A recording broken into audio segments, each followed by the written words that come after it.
मेरो च्यानलमा हजुर सबैलाई नमस्ते। आज हामी हेर्न गइरहेको छौँ नेपालको तालहरूको बारेमा। ताल लेक्स र फर्स्टमा आयो झिलमिला ताल। ल झिलमिला ताल भनिसकेपछि हामी यो सम्झिन्छौँ कि झिलमिला रानी, रानीको घर झिलमिला छ अथवा रानीलाई चाहिँ झिलमिला प्रकारको गहना लगाइदिएको छ। यो चाहिँ कञ्चनपुरमा छन् रे यो रानी हैन त। ल झिलमिला ताल कञ्चनपुर सक्यो। सग्र हावा ताल हाम्रो अर्को फर्मुला चाहिँ के हुन्छ भने यो हावा आउने बित्तिकै रूपन्देही हैन। यो जस्तै अब भैरव हावा बुटवल भन्छ नि त्यस्तै त्यही एरियातिर पर्छ नि त। हावा आउने बित्तिकै रूपन्देही र लौसा ताल पनि रूपन्देही। एउटा एक्स्ट्रा भने चाहिँ यो कपिलवस्तुमा चाहिँ जगदीशपुर ताल भन्ने छ, त्यति हो। अरू यो फर्मुलाले मिलिहाल्छ है। सग्र हावा ताल हावा आयो न, हावा भनेर आयो यति, यहाँनिर हावा भनेर आउने बित्तिकै हामी रूपन्देही लगाइदिन्छौँ। ल रानी ताल झिलमिला रानी भनेको थियो कञ्चनपुर।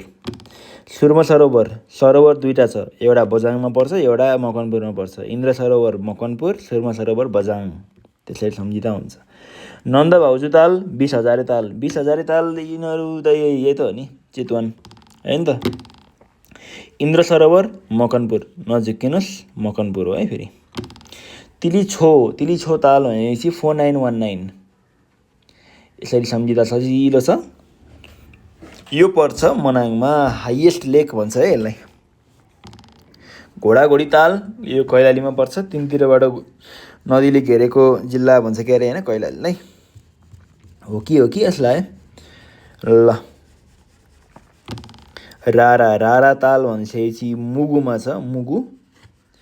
यो चाहिँ सबभन्दा ठुलो र यो 2990 मिटरमा हो कि क्या हो ए। यो चाहिँ अब त्यही अघिनाको यो तिली छो जस्तै यो रारा पनि त्यस्तै नम्बरमा छ के अरे। तर यो रारा चाहिँ अलिक होचोमा छ क्या। यो सबभन्दा ठुलो ताल भए पनि यो मुगुमा 2990 मिटरमा हो जस्तो लाग्छ है, बिगेस्ट। अब यो हावा आइसक्यो, हावा आयो भने के गर्ने रे, रूपन्देही लगाइदिने होइन त। रूपन्देही। बुलबुले ताल भनेपछि अब सुर्खेतमा बुलबुले मान्छे हुन्छन् भनेर सम्झिने, सुर्खेत होइन, सजिलो छ। अब गोसाइकुण्ड हामीले पहिलाको भिडियोमा नि हेरेको थियौँ। गोसाइकुण्ड भनेपछि रसुवा पर्छ, अस्तिको भिडियोमा झुकिएको थियो। यो चाहिँ गोसाइकुण्ड भनिसकेपछि यो रसुवामा पर्छ। यसको हाइट चाहिँ कति होला त भन्दाखेरि अब दुईवटा छ।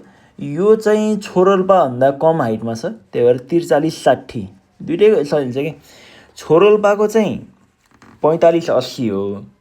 यो चाहिँ अलिक कम छ नि त, भनेपछि 45मा 2 घटाइदिने 43 आयो, 80मा 20 घटाइदिने होइन, अब 60 आयो। भनेपछि 45मा 2 घटायो 43, 80मा 20 घटायो 60, 43-60 होइन त।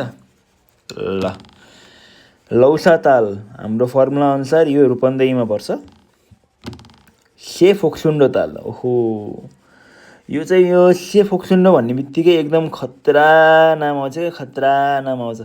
किनकि अब एक त यो डोल्पामा पर्छ, यो चाहिँ जगडुल्ला नदीको टाउको र कान्जिरोवाको फेद भनेर चाहिँ लेखेको थियो, त्यो नेपाल परिचयमा चाहिँ त्यसरी लेखेको थियो। त्यही भएर हामी पनि त्यही सम्झिन्छौँ। जगडुल्लाको टाउको, कान्जिरोवाको फेद डोल्पामा पर्छ। र डोल्पामा अस्ति भर्खर सङ्गमा सोधेको क्वेसन, ढो भ्याली कहाँ पर्छ भन्दाखेरि पनि डोल्पा नै हो है। फेरि छोरोल्पा, यो छोरोल्पा चाहिँ दोलखामा पर्छ। यो चाहिँ फुट्नै आँटेछ, त्यही भएर यसले चाहिँ साइफन गरेर छन्। र यो अहिले भर्खर भने यो चाहिँ गोसाइकुण्डभन्दा अग्लो छ। कति 43-60मा 2 जोडिदिने होइन त। 43मा 2 जोड्यो भने 45, 60मा 20 जोड्यो भने 80, 45-80 हो यसको, सजिलो छ। गङ्गासागर ताल, अब हामी यो गङ्गा भन्ने बित्तिकै महाभारतको कुरा सम्झ्यौँ है। महाभारत कृष्णभन्दा अगाडिको अवतार भने राम थिए अरे होइन। जे होस् यो एकदम स्पिरिचुअल जस्तो भयो नि त हाम्रो। त्यो अब रामको ससुराली कहाँ हो, धनुषा, सजिलो। गङ्गासागर ताल धनुषा, त्यहाँ स्पिरिचुअल छ भनेर सम्झिनै सकिहाल्यो। माइदिया पोखरी, यसलाई चाहिँ हामी यसरी भन्छौँ कि यसको सजिलो माई डियर पर्स, यो केटीहरूलाई एकदम सम्झिन सजिलो है। माई डियर पोखरी, माई डियर पर्स, सक्यो पर्सा। र अब यो मैले हिजो पनि पढाएको थिएँ कि अरे, कसले एउटा भन्नुभएको थियो एउटा मिसले, के थियो एएमदेखि पिएमसम्म पढ्ने त्यो अर्घाखाँची र मकवानपुरलाई चाहिँ छुन्छ अरे होइन महेन्द्रजी, एएमदेखि पिएम पढ्ने भनेको थियो कि। अर्घाखाँची र मकवानपुरलाई चाहिँ छुन्छ अरे महेन्द्र राजमार्गले, तर पर्सालाई चाहिँ छुँदैन अरे।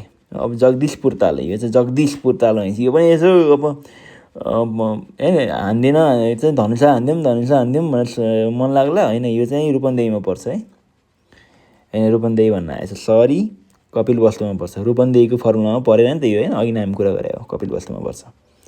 सक्यो ल। अब हामी अर्को भिडियोमा चाहिँ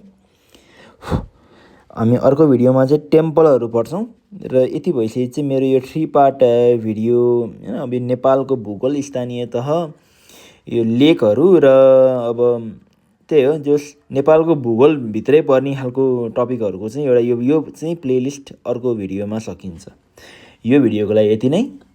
आशा छ तपाईँलाई यो भिडियो मन पर्यो होला। मन पर्यो भने लाइक, सेयर र सब्सक्राइब गर्न पक्कै पनि नभुल्नु होला। तपाईँले माया गरिदिनु भएकोमा धेरै धेरै धन्यवाद। फेरि भेटौँला। नमस्ते।